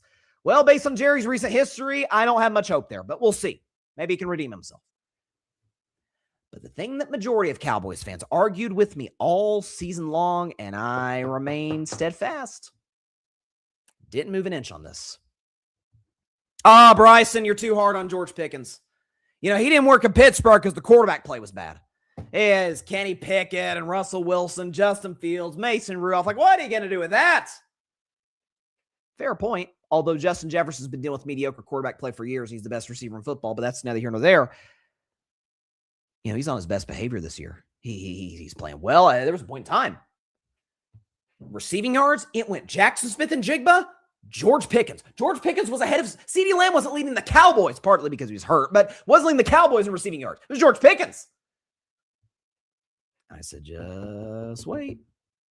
It doesn't matter if he's got an elite receiver opposite him. That will draw some attention away from the way that Calvin Austin and others did in Pittsburgh. It doesn't matter if Dak Prescott is 5 Grand Canyons better than whoever the best quarterback in Pittsburgh was. It doesn't matter that he goes from a defense-first culture to an offense-first culture. It doesn't matter if he goes from cold weather to a dome. He's the same guy. He's the same guy that I saw his second year at Georgia, second or third year at Georgia, 2020. Squirt water and Jarrett Garantano, quarterback for Tennessee. Garantano gets tackled out of bounds. George Pickens squirts water at him on the sideline. And that's the least of his issues. Who gets into multiple fights a game. This year's not fights. It's just outright pouting. George Pickens, let's show his numbers. The first 11 games versus the last 3. First 11 games, oh man, couldn't be stopped. 95 receiving yards a game, 8 touchdowns. This last 3-game stretches, 52 receiving yards and 0 touchdowns. And for the second consecutive week, and Collinsworth, who knows as much football as anybody, was on the money. He was talking about, Tim and Tirico were saying how, Richard Sherman, after the game against Detroit, said George Pickens quit, and then he responded to Richard Sherman. And Collinsworth, I think this was third or fourth quarter when he mentioned this. He said, effort was a question for George Pickens. I watched the film, and I'm watching right now. It looks exactly the same. He's out of it mentally. He's not getting the targets early, so now he's going to pout. It's a do-or-die game for the Cowboys. Must win at home against a team whose season is over. Vikings had already been eliminated from playoff contention. When you need him the most, he checks out. If there's something, if he's got a bug up his you-know-what about whatever it is, he taps out. So he's always been his whole career. Back to Georgia, in Pittsburgh. Again, Jerry Dulac on the Rich Eisen show, and I wish we had the soundbite, said it best. Rich Eisen, shout out to the great Rich Eisen. Great man and outstanding broadcaster. Rich Eisen asked Jerry Dulac a few weeks ago when he came on the show. Jerry Dulac covers the Steelers. Rich Eisen asked, is Pittsburgh surprised? Or is Pittsburgh kind of like, oh man, didn't see that coming with what George Pickens is doing in Dallas? And Jerry Dulac said, no, they're not surprised at all. They know Dak's better than any quarterback they've had in Pittsburgh. They didn't trade George Pickens because he wasn't good. They didn't trade him because he was unproductive. They traded him because he's an atrocious teammate. They traded him because his effort fluctuates based on the circumstances.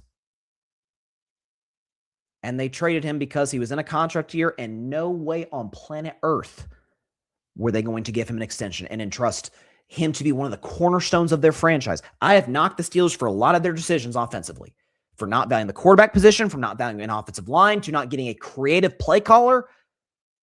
But I defended Mike Tomlin and Omar Khan in that Steelers front office the day that they traded him. So if you're a Cowboys fan and your 2 most important free agents this offseason are George Pickens and Brandon Aubrey. Now, Brandon Aubrey didn't have a very good game yesterday, but hey, he's allowed to be human for once, right? Who you signing if given the choice between the two? Because you're already paying Dak big money. You're already paying CeeDee Lamb big money.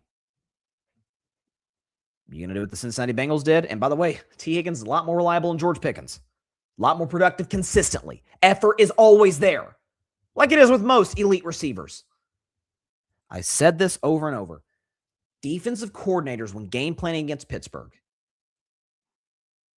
or even when they're on the sideline watching in real time, they could tell when George Pickens wasn't getting the football literally based on his body language.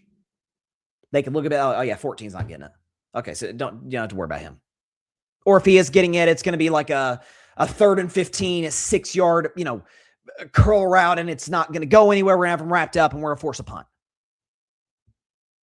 George Pickens is the guy whose attitude, we know this person at work, in our personal lives, where, man, when they're at their best, it's like, oh my gosh, they're just the best at what they do. But when stuff ain't going exactly how they planned it, not the same. Effort isn't there. That's the one thing. You can't always control your circumstances. You can't control how you deal with them. That's what separates the talented people from the great people in any industry, football included. CeeDee Lamb doesn't always get the ball. Sometimes when George Pickens getting the ball, CeeDee Lamb's left in the back burner. Remember that game against Philadelphia? The second game against Philly when Dallas made the comeback? George Pickens making these acrobatic catches, and CeeDee Lamb can't catch cold. And CeeDee Lamb comes out the very next week, balls out against the Chiefs, balled out against Detroit before the concussion, and not played pretty well last night against Minnesota. Because CeeDee Lamb's a professional. CeeDee Lamb knows, hey, there's a lot invested in me financially and in terms of, hey, Dak needs to know. I'm there. 88, I've got your back. They even mentioned on the broadcast last night, Collinsworth and Tirico, that Dak outright told them, yeah, there came a point in I'm not quoting Dak exactly, but there came a point in time I didn't really trust him that much. Like I saw his head was not where it needed to be. And I pointed out the next day on the show, I'm like, he trusts Jake Ferguson, who'd fumbled in that game. He trusted Ryan Flournoy, Kevontae Turpin. Guys don't have half the talent of Pickens. So if you're Dallas, if you're Jerry Jones, be very, very careful. If you want a franchise tag, I'm okay. I'm not a fan of the franchise tag, but you could defend it. You better not give him a long-term extension. What do we know about money? Money is just like alcohol. It is truth serum. It just makes you more of what you already are. Or exacerbates who you are. You think George Pickens is going to be less of a distraction? Is he going to give more effort when he's not getting targets? Again, a situation tailor-made for a guy at a contract year. Elite quarterback, elite receiver opposite you. Offense first culture as opposed to Pittsburgh. You play in a dome instead of in freezing, frigid Pittsburgh. Same thing. Oh, he'll make a few athletic, acrobatic catches. Make no mistake about it. But when you really need him, he's going to be selfish. And you saw that last night. We're going to take a break. But when we come back, Week 15 recap around the National Football League, as well as a recap of my trip to New York City. Talk about all those things in just 1 minute on Carve Amp Live. Don't go anywhere.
Welcome back to Carve Up Live.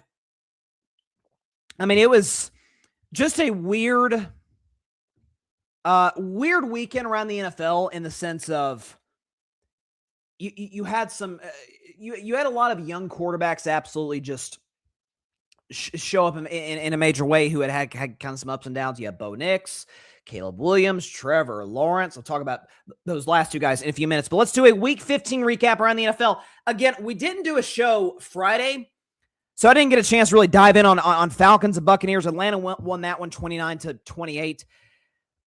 Listen, I was out in Tampa. You know my rule. You lose 3 straight games, I don't consider you a Super Bowl contender. So I was already out in Tampa. And, excuse me, I've been a big Baker fan the last few years since he started as a Buccaneer. I'm going to defend Baker in the sense that I do not think he is healthy. Remember, he injured that shoulder against the Rams. Has not looked quite the same since. But that is as inexcusable a loss as you'll have all season. And the Bucs got some life thanks to the fact that Carolina lost yesterday to the Saints. But you yourself lost to the Saints at home, short week against a Falcons team that ain't got jack squat to play for. A team that would be, their fan base would almost prefer them lose so they can get as high a pick as possible. And not only are you up 14 in the fourth quarter, not only that, you find yourself in a situation where, wait a second, last drive of the game, you've got a 3rd and 28. I think it was 3rd and 28 and 4th and 14. And you give up a first down and Atlanta ends up winning on a field goal. Kyle Pitts, who had 1 touchdown all season, has 3. Now, we already knew he had that ability because I thought he was, watching him at Florida, I thought he was going to come in the league and just be a more athletic Gronk. I thought the guy was going to tear up the NFL. And that has obviously not been the case. He's been certainly not a bust. I go so far as to say, I wouldn't go, that far, but has not been a productive player consistently in this league. You cannot lose that game if you're Tampa. And so now you find yourself, you're first in the division, first in the worst division of football, the NFC South. But you look up and you're like, oh, okay, we've got Carolina on the road. We're 3-point road favorites in Charlotte. Then he got at Miami. And then you got a home game against Carolina in a game that will probably decide the NFC South. So it's all in front of you. You can win the division for the 5th consecutive year, make the playoffs for the 6th consecutive year. But that is, like I said, that is as inexcusable loss you'll have. And again, didn't get a chance to talk about it on Friday, but that was embarrassing. Already talked to Bills, Patriots, Ravens, Bengals, 24-0. Ravens win. Lamar was solid, only threw 12 passes in the game, but 2 of them went for touchdowns. The story for me was twofold. The Ravens defense, which has been better, as of late, got off to just an atrocious start at the beginning of this year, just like last year, but they've kind of stabilized things. As of late, played pretty well, shut out the Bengals. And the second part of this is, so again, the Ravens are still within reach of my Steelers in the AFC North. I still feel like it's going to come down to the Week 18 showdown in Pittsburgh. We'll see what happens. The story, though, for Cincinnati. So obviously we saw, again, didn't get a chance to react on Friday thanks to having a laptop charger. But Joe Burrow, who outright said, this has not been a fun season of football for me. And it's now officially, thanks to their loss yesterday, 3 consecutive years of missing the playoffs for the Bengals. I did see, I think Schefter reported 12 minutes ago that Joe Burrow is expected to start the Bengals' final 3 games of the season. I have absolutely no idea why. Maybe it's just Joe just wants to play football. And if so, hey, I have a saying, players want to play. Players want to play the game. Joe Burrow loves football. But, excuse me, seeing as this has been a guy who's gotten the absolute ish kicked out of him, an offensive line that has been no higher, I think, than 25th in terms of pass block win rate since Joe Burrow became a Bengal. Now, some of this is Joe Burrow has been a bit injury prone in his career. Remember the appendectomy in 2022, I think it was. But again, the knee injury in his rookie season. You had the wrist injury in 2023. This year, you had the turf toe. I would be, at this point, shocked if he does not request a trade. Shocked. A guy this caliber, who's indisputably at his peak, one of the 4 or 5 best quarterbacks in football, most accurate quarterback in football from the pocket, I think, in the entire sport, with bad offensive line, without a good offensive line, with a cheap front office. We always joke, the Bengals until a few years ago didn't have an indoor practice facility despite playing in Cincinnati, Ohio. I don't know if this is true. You can't trust everything you see on the internet, as we all know. But I saw a report saying that it had snowed the night before in Cincinnati. It snowed a lot in the Northeast. And that the Bengals didn't commission a team to shovel the snow out of people's seats. Basically, the fans had to get the snow out of their own seats. The Buffalo Bills, I swear, feel like they have 4 snow games a year. And they have a team to clear the field, clear the stands. And then you look at kickoff, it's snowing. It's a lot of white on the ground, but hey, the ground seemed to do a pretty good job making the playing surface safe, making the fan experience more bearable than it would have been otherwise. And the Bengals can't clear snow out of the seats. So it's a notoriously cheap front office that cannot for the life of them put an offensive line ahead of Joe Burrow. Cannot put together a defense, as we've seen. They fired Lou Anarumo. Lou Anarumo's the problem. Funny, he's been decent in Indianapolis, wouldn't you say? No one believes in the coach, Zach Taylor, nor should they. Jamar Chase, T. Higgins are great. It doesn't matter if Joe Burrow's on his back half the time. So, again, the press conference that he had last week, that tells me, like, I'm out of here. I would be beyond shocked if Joe Burrow's not requested trade. Like, all these injuries, the wrist, the turf toe, the knee, like, he had an appendectomy. That wasn't thanks to the Bengals, but we have a long, injury list here with Joe. So get out of Cincinnati as soon as you can, man. As soon as you can. Jaguars over the Jets. Oh, ladies and gentlemen. Oh, I've been waiting. I've been patient all season long. But what did I say before the season began? I picked the Jags to win the AFC South. Picked them to, I didn't bite Indianapolis at all. They've been better than I anticipated. Houston was better than I anticipated. Tennessee was awful, as we all thought. But what did I say about Jacksonville? Is that for all of my belief in Trevor Lawrence, for the upside that's there, best quarterback in high school, best quarterback in college, far and away the number one pick in his draft in 2021. And he's been the best quarterback from that draft, to be fair, but that's not saying much because it wasn't a very good draft. The playoff win in 2022, he got high. I mean, I cannot tell you in the 2023 offseason how many times I repeated the stat. The three highest graded quarterbacks in the second half of 2022 was Mahomes, Burrow, and Trevor Lawrence. And since then, it's been injuries. It's been bad coaches. Some of it's been on Trevor, not great decision-making. And I said this year, okay, Liam Cohen's a smart coach. They've got weapons around you. They put together an offensive line in front of you. The defensive line for Jacksonville can get after the quarterback, and they force turnovers. It's make or break year, man. They paid you like you're an elite quarterback. This is year 5 for you. Like, at some point, we need to see it. And yesterday, Trevor Lawrence, this is not hyperbole, had one of the greatest games any quarterback's ever had in the history of the sport. Show the numbers. 6, not 1, not 2, not 3, not 4, not 5, 6 total touchdowns, 5 passing, 1 rushing. More on that in a moment. No picks, only a 62% completion. That can get better. 381 total yards, 136.7 rating, a QBR 0 to 100 of 95.9. Don't know where that Southern accent came from, but I guess I just wanted to emphasize it.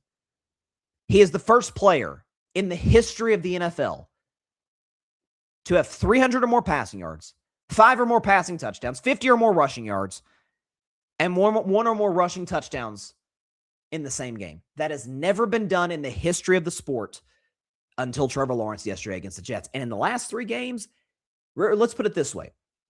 Since we all carved up our turkey on Thanksgiving Day, from that point to now, Trevor Lawrence has been the best quarterback in the National Football League. Show those numbers. 10 touchdowns, no picks, 59% completion. That needs to improve. But 855 total yards, a 123 rating, QBR 0 to 100 of 81. The Jags are averaging 36 points a game, and they're 3-0 in that stretch. The Houston Texans look amazing right now.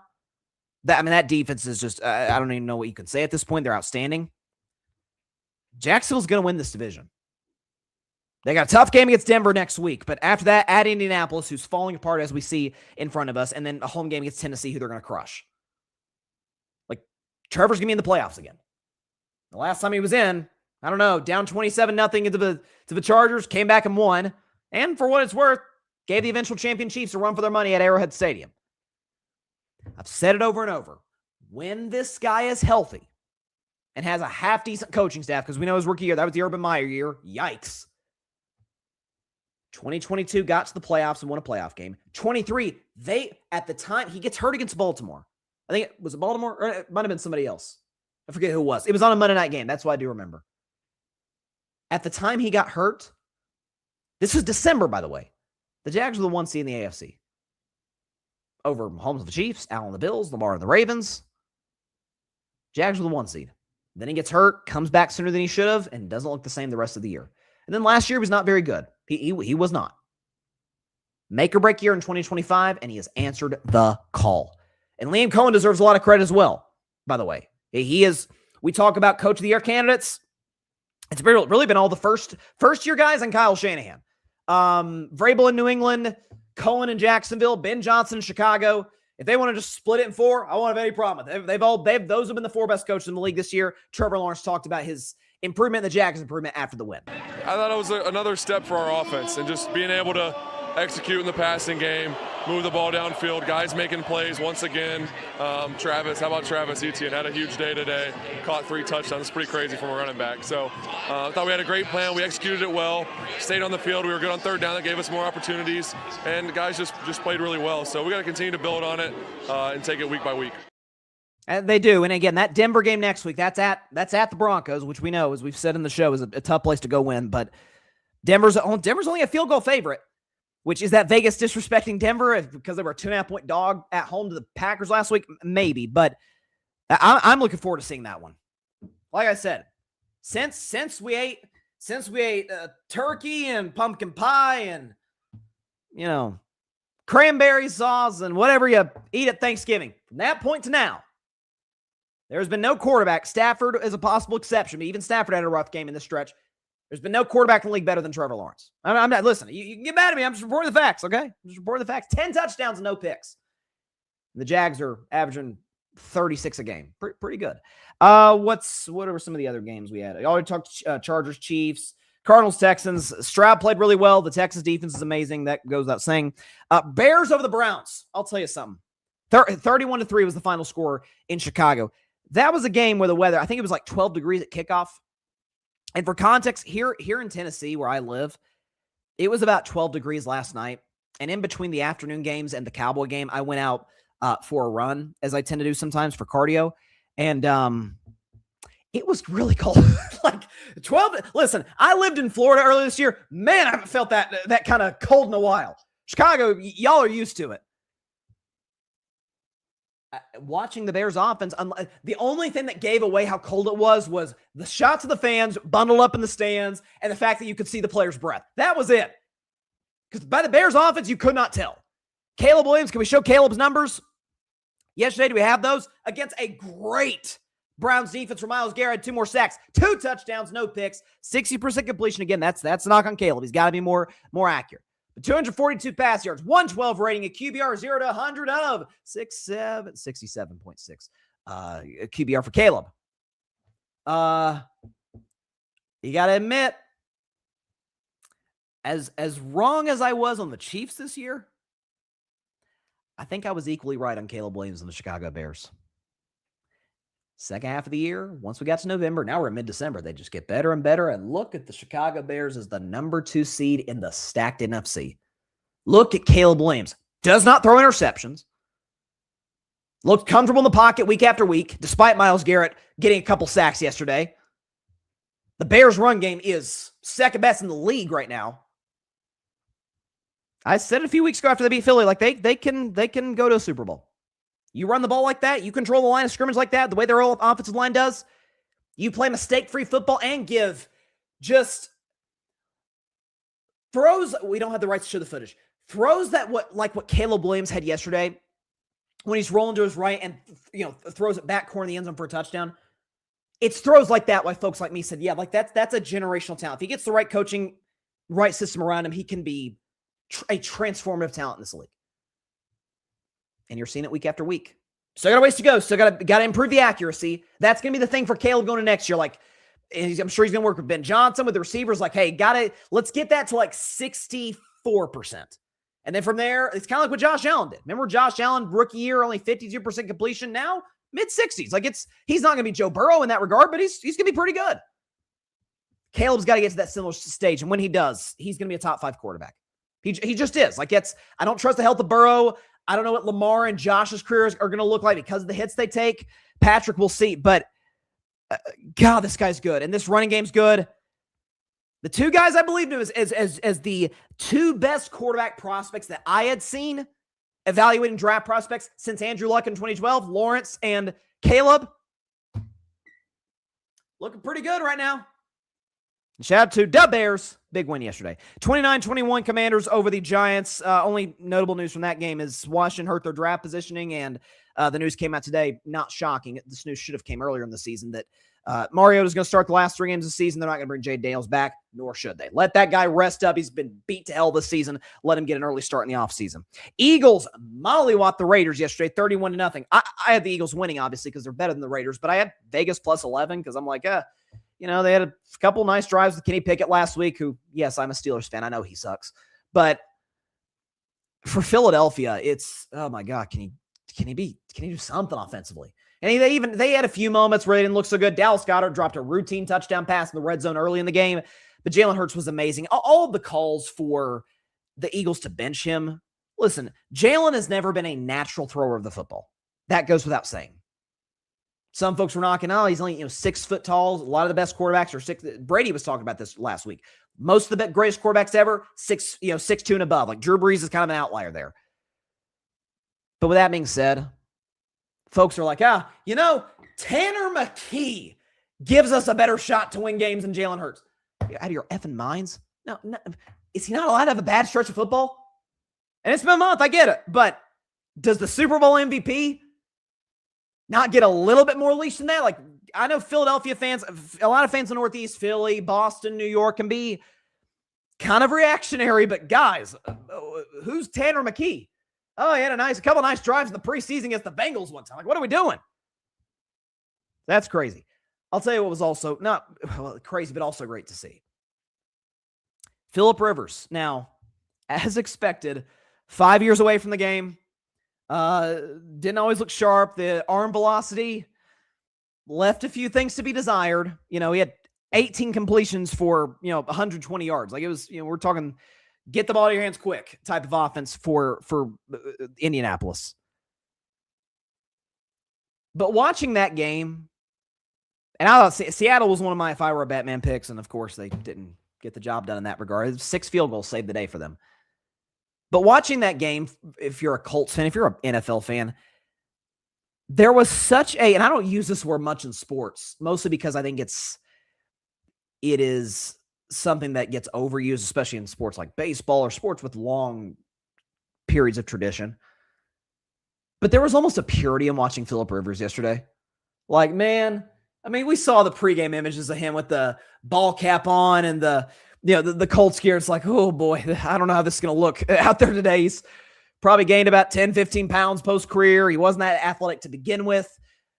And he just goes out there, man, he's slinging it. He had the game-ending interception, but he's slinging it. He helps get the Colts in field goal range where they take the lead late. Darnold and the Seahawks come up clutch. Rashid Shaheed, who was one of the best gets at the trade deadline from the Saints, came up big for Seattle at the end.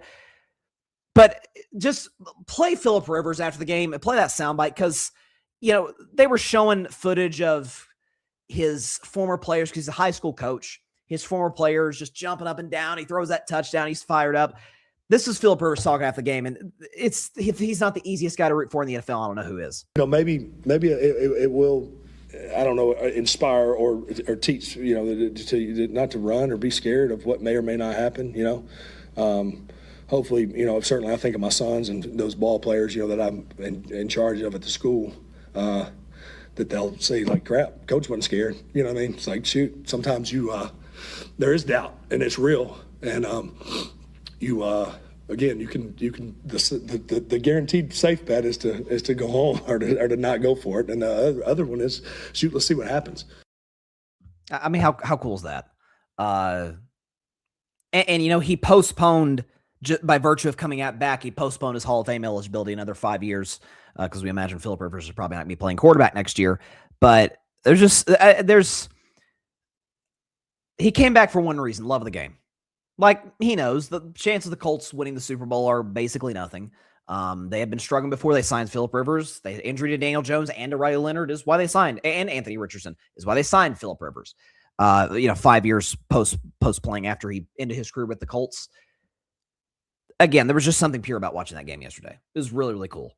And if you watch his full press conference, because everybody loved Phillip Rivers to begin with, but that just enhance it even more. And so, and again, you've seen the video on social media of his players at high school jumping out, let's go, coach. It was so cool. It really, really was. Is there any other games to talk about? Or are we going right in? Saints beat the Panthers 20-17 on a walk-off field goal. Saints executed a really good game-winning drive strategy at the very end, managing the clock. So Saints have won 2 in a row. So they aren't the worst team in the league, like I thought they would before the season. So I guess that's some compliment. Although they do certainly hurt their chances of getting Fernando Mendoza, which if you're a Saints fan, you would love to have that guy in the dome. Okay. So that's our NFL week recap, week 15. We'll do Dolphins Steelers prediction in about 10 minutes or so because there's something else I wanted to kind of talk about post talking about the trip to New York. But so as some of you out there know, I went to New York City last week, and we have a few pictures. This is me at the Christmas tree at Rockefeller Center, which is just as incredible in person as it is on television when they light it every year in early December. It is, I still just walk in the streets of New York for the first time, Manhattan in particular. I don't know how they get the tree there. Like, New York traffic is as crazy as as is advertised. Honestly, walking the city I thought was going to be a little bit more difficult than it was. It really wasn't. Enjoy my time there. Went into a number of stores. The NBA store in New York City, obviously, as a huge basketball fan, drew my attention. It was crazy. The shopping in the city is off the charts. The food was excellent. We had an Italian joint. I'm forgetting the name of it right now, but an Italian joint that was really, really good. And then on Monday night, this past Monday, ended up at a diner, the 24 Diner, because it's on 24th Street in Manhattan. Got the opportunity, finally, long overdue, to meet up with my guys, Alfred Parsons Jr. and Barry Grant Jr. Alfred, the host of the Metropolitan Report, and Barry, the host of the All Even podcast, both content creators, podcasters here on the Grid Network, and two very, very, very dear friends of mine. Got a chance to have a meal with them. My family was there. It was great.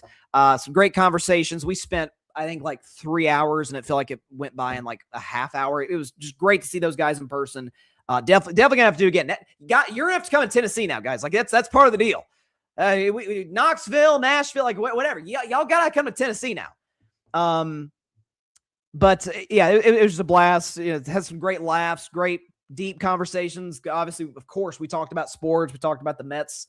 This is before the Mets off season really kind of went to hell, and Alfred and Barry have been reacting to that accordingly. But it's just a great, great time with both those gentlemen, and we have to do it again soon. Let's put it that way. And then also, the reason I was in New York City is because I got the opportunity to be invited to be on an episode of Clash. Now, for those who don't know what Clash is a debate style format show that House of Highlights does. And so if you haven't seen Clash, you've seen a show like Clash. You know that Jubilee does those debates where it's like one blank versus 20 blanks. Well, House of Highlights with Clash basically does the same thing. Like, it's one fan of whoever or whatever team versus 10 haters. Well, again, can't spoil too much, but the episode was about Carmelo Anthony, and the fan of Carmelo Anthony debated with the other 10 of us, and I was a Carmelo Anthony hater. I like Melo as a dude, but I've always felt his career was extremely overrated, and you'll see some of that in this episode. Again, House of Highlights hasn't let us know when it's going to come out, but just show a few pictures here. So this is me with a Steph Curry jersey. They have the studio's really dope. I don't think I was able to get a picture of the studio on here in time. Matter of fact, I think I might try and go ahead and do that because I think I've got the graphic on here somewhere to show y'all what that's all about. Oh, I guess no. Okay, we actually don't have the picture. But yeah, there's the House of Highlights, logo in the studio. They've got it, like, you can see one of the chairs right there. They got a big TV, with the House of Highlights logo with all the chairs. And then there's me at the debate desk, giving it to the Carmelo Anthony fan. But yeah, I will be collaborating potentially as soon as Wednesday's show with some of the content creators that were part of that show. Very, very excited to do that. And as far as the Carmelo Anthony fan, great guy. Cannot recommend him enough. We will be collaborating on my show and on his show. He has a big platform soon. Again, I don't think I'm allowed to say who it is quite yet, but very excited about that. There was also a Caitlin Clark episode that happened right before us with a very well-known NBA content creator that was cool, and did it at the Warner Brothers Studios. It was a dope experience. It really, really was. And I hope you guys will enjoy it. Once it comes out, like I said, we'll be advertising the crap out of it on this show and putting clips on social media, the whole bit. But it was a first time in New York City, and it exceeded expectations. And I just got a little bit of Manhattan. Like, I was Queens, the Bronx, like, only saw a tiny, tiny bit of the city because, as we all know, it is absolutely gigantic. But seeing Barry and Alfred there and the experiences in the city, great food, great experiences, small hotel room, but such is the lay of that city, that they got to fit a lot of people in there, and being part of House of Highlights Clash, can't beat that. And by the way, the pizza was as good as advertised. I had a joint Bravo pizza, kind of like a hole in the wall. I forgot where it was. Was it, I forget what the exact location was. I think they have multiple locations, but Bravo pizza, good. I couldn't recommend it more. Like, I mean, and the slices too in New York are just like, I mean, the size of my face. I mean, it's huge. And so, but yeah, shout out City It Never Sleeps, man. Hopefully can go back soon to New York and see more next time, because we're there from Sunday afternoon, Sunday night to Tuesday night, and it was a great experience, and very excited for y'all to see House of Highlights clash. Very excited to do that. Gonna take a quick break, and when we come back, I did want to address something else before we get to. Actually, let's do this in the appropriate order. Miami Dolphins, Pittsburgh Steelers from Pittsburgh. So, again, my Steelers, the game kicks off in like a half hour, but my Steelers are favored by a field goal at home. I don't know what to do with this game. Because on one hand, it's, okay, TJ Watt's out because he had a punctured lung, ended up having to go to the hospital. JJ Watt reported, hey, he's doing fine, he's recovering, but obviously he's not going to play this week. We'll see what his availability is for next week against Detroit. But, in games TJ Watt misses, the Pittsburgh Steelers are not very good. They're 1-10. They do not win without TJ Watt. But on the other hand, in Pittsburgh, PA, I think it's something like 15 degrees there. Let me double check. 18 degrees. My bad. Okay, it's a little warmer than I expected. But it's going to get down to as low as 15, 16 degrees in Pittsburgh. And it's chilly. It's December. Across the country, it's cold, except in Florida, basically. And on the other side of the coin, it's, darn it, man. What helps the Steelers is the Miami Dolphins don't win in cold weather much. We talked about two in cold weather, but how about this Dolphins stat? Andrew Filipponi, who, radio guy in Pittsburgh, he put this stat. It's pretty remarkable. The Dolphins have existed since 1966. So, 6 years of existence. They have won 2 games in their history when the weather is 20 degrees or colder. 1985 at Green Bay, 2008 at Kansas City. So, and it's not that shocking. It's a warm weather team playing in Miami. Never been in Miami, but obviously lived in Florida for 4 months. Oh my gosh, I can't wait to go back to Florida after being there for Thanksgiving. They're not used to temperatures like this. And I will say there's an element of Miami's game plan that we know it's a catch the ball. It's a lot of screen passes. A lot of the Dolphins' offense happens behind the line of scrimmage, whether it's running the football, which they've done better as of late. The Steelers struggle to stop the run, which does scare me, and then screen passes to Jalen Waddle and company. So even if TJ Watt had played, unless you get Miami into like a 3rd and 12 or worse situation, it's not really a spot where TJ can just tee off and come after Tua. It's going to be a lot of get the ball out quick. I expect a low-scoring-ish type of a game. But the Pittsburgh Steelers have not lost a Monday night contest since 1991. Not lost a home Monday night football game since 1991. So I will go with the Steelers. I do think we barely cover the 3 points, 24-20. Listen, when I looked at the schedule, and I was not high on the Steelers, as y'all know, before the year, but when I looked at the schedule, it's like, oh, Dolphins, that's a win. That's Tua in cold weather. We knew it was week 15, mid-December. This bodes very, very well for the Steelers. Opportunity to keep the 1-game lead in the division over Baltimore, which is huge. Again, I still think the AFC North is going to come out of that clash in week 18 in Pittsburgh. Thankfully, Steelers have fallen to the advantage. Gold end zones. Thank God for this game as well. Steelers should have gold end zones the whole season. I hate that they only do it December or later, but nonetheless, it's going to be very, very exciting. Steelers get the W by a final score of 24-20 over the Miami Dolphins, but I'd be lying to you if I said it didn't scare me just a little bit. Take a 1-minute break and come back, because I did want to address something very, very important at the end of today's show in just 1 minute here on Carving Up Live. Don't go anywhere.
Welcome back to Carving Up Live. Wanted to address something before we got out here. This has been, as we tended, or at least certainly try to do on the show, very fun, upbeat, lighthearted sports commentary, but occasionally we'll discuss real world stuff on the show.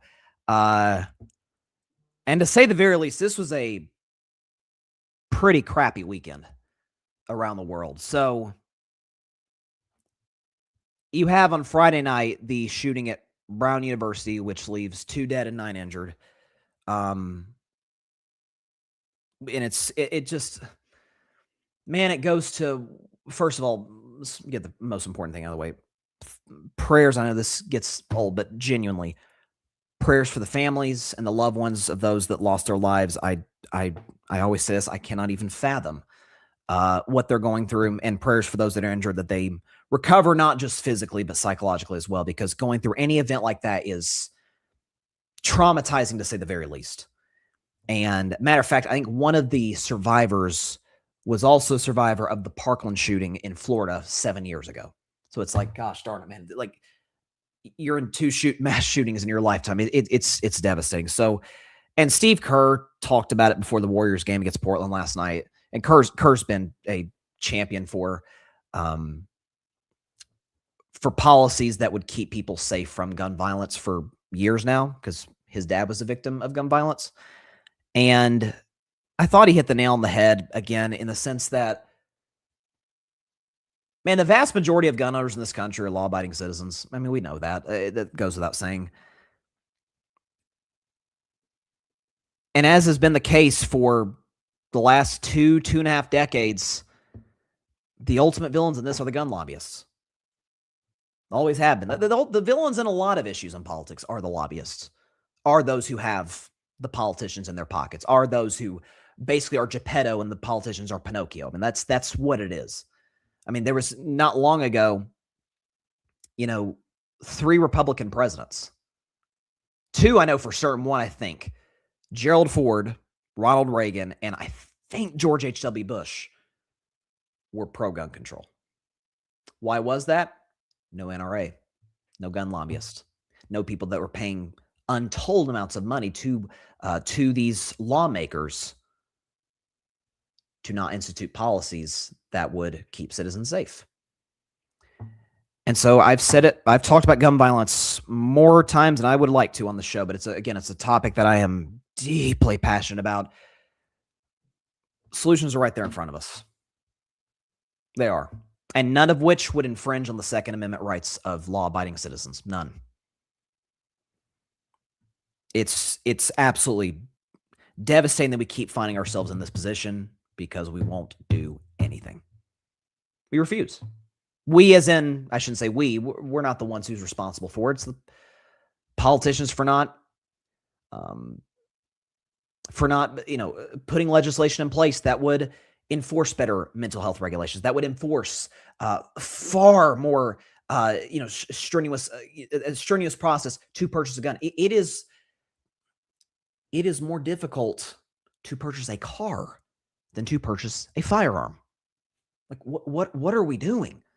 So again, I've been on this for years on the show, but it's sickening. Then, and again, we're sort of working out of order here, but last night, watching the Cowboy game, see on my phone that the legendary director Rob Reiner and his wife Michelle were tragically murdered in their home, likely by their son. And just, again, I didn't consume a lot of Rob Reiner's content. You've got A Few Good Men. You've got When Harry Met Sally. You've just got a list of things. He had a career as an actor back in, on successful show in the 70s. But based on the people that did know him, seemed like a really wonderful guy. When there was a form of political violence, as we talked about the show a few months ago, the assassination of Charlie Kirk, he could not have been more diplomatic's the wrong way to put it, but he saw the humanity in a guy that he fundamentally disagreed with in terms of policy. And I think as most sane-minded Americans did. And so to see that news is just utterly gut-wrenching. And so prayers for the family. I think their daughters who found them. I can't even fathom it. So Rob Reiner, Michelle Singer Reiner, may they rest in peace, and praying for their family and loved ones.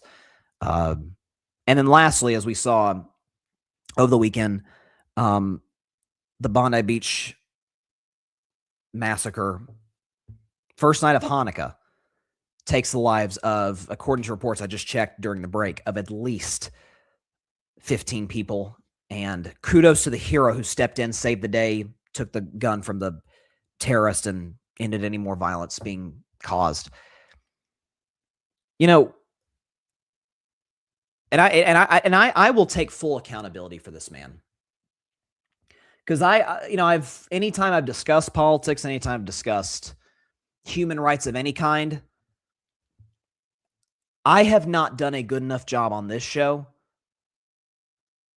of talking about the plight recently that we have seen worldwide of Jews and of Christians, of which I am a Christian.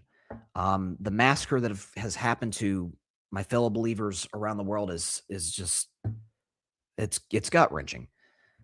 And as far as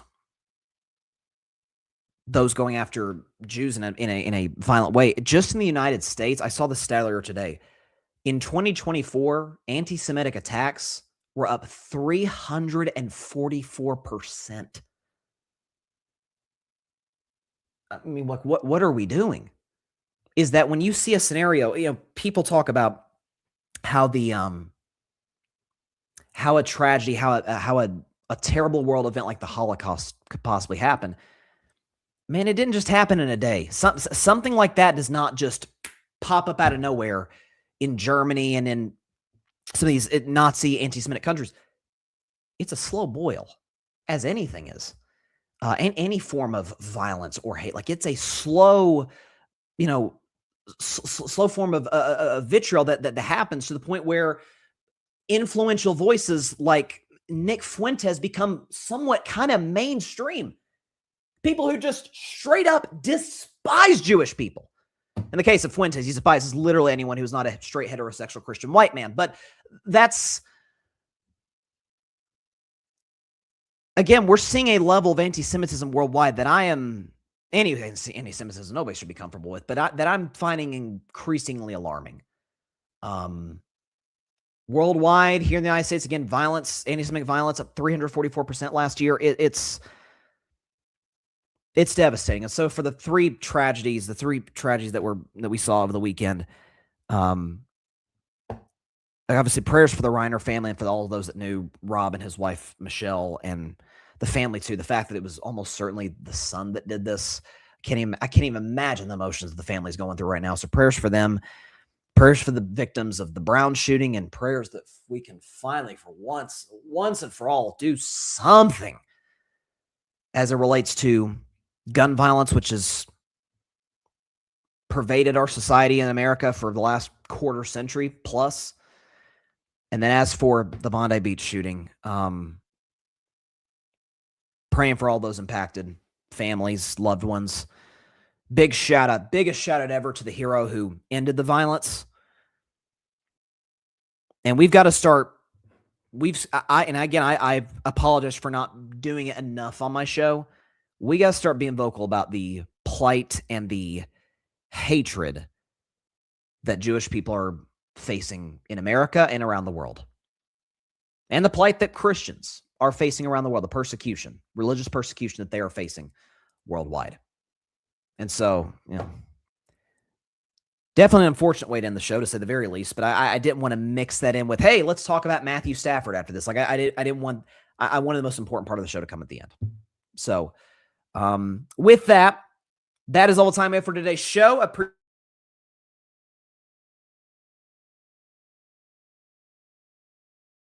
Okay, my mic's back. Apologize for that. That is all the time for today's show. Appreciate everybody stopping by. As always, be sure to catch Cargill Live. We're going to have a loaded episode on Wednesday at 6 p.m. Eastern, 3 p.m. Pacific time, right here on YouTube, as well as on Twitch, X, Instagram, and and Facebook and all the platforms. We're trying to get on TikTok. We're trying to work with that today. We're sooner rather than later, we're going to be live. The show's going to be live on TikTok, so very much looking forward to that. I'm going to go upstairs and watch the Steelers game. Let's go Pittsburgh. Let's get the W over the Miami Dolphins. Have a great week, everybody. Please continue to stay safe out there. God bless y'all. Peace out. Seriously, Pittsburgh, can you win a game in cold weather against the Dolphins? Thanks so much for watching the show on YouTube, and be sure to go click that big red subscribe button and check out the other clips and full shows from Carving It Up Live, as well as our other incredible content creators here on the Grid Network.